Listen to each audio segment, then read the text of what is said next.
whakatauki. Mā te huruhuru ka rere te manu.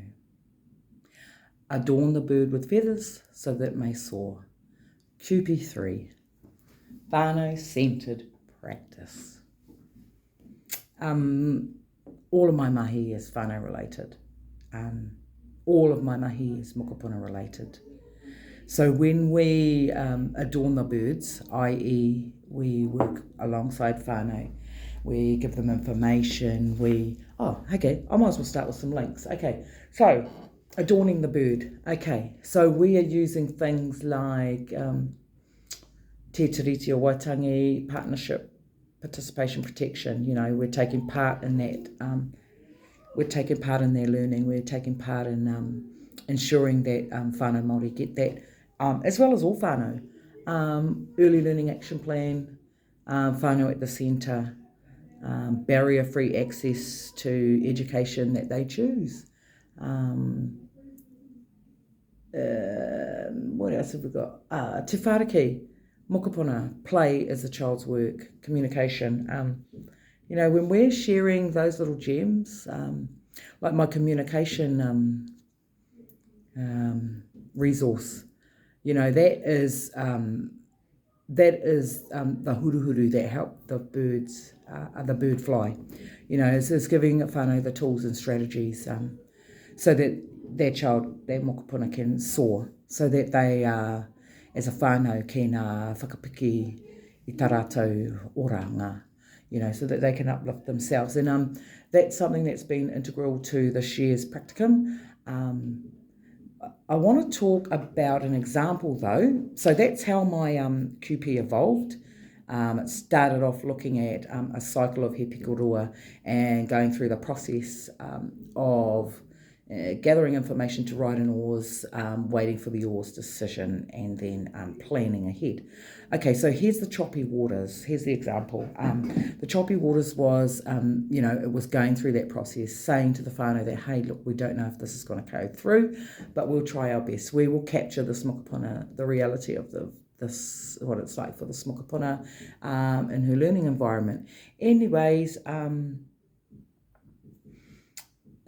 we got through. We got the oars. Ka pai, ka nui te pai.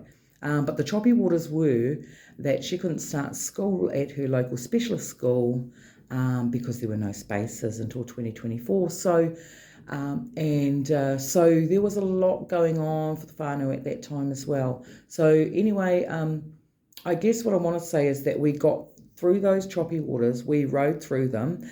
We made plans with the kohanga that she can stay there longer, but there was some behaviour things, so I supported through that. I'd never done an EBS application.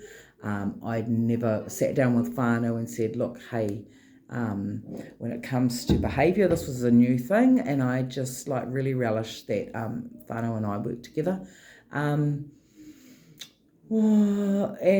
as a result, we planned with a local school for the mokopuna to start some school visits.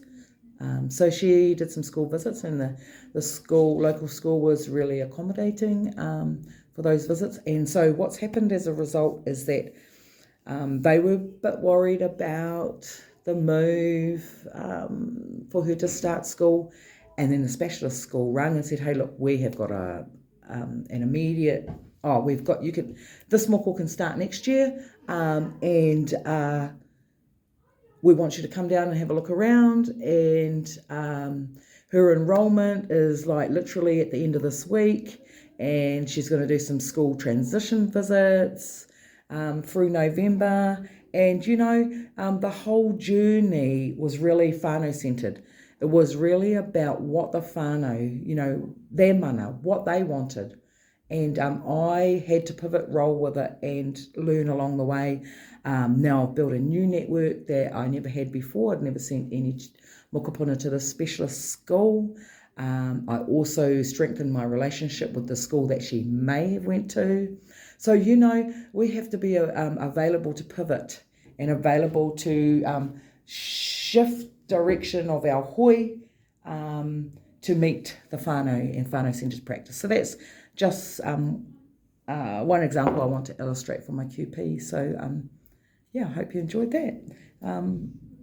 I really look forward to consolidating more of my practices and understandings of the frameworks and policies in my ongoing mahi, because don't get me wrong, I have learnt so much, but I need the time to work through as well and really embed it into my practice.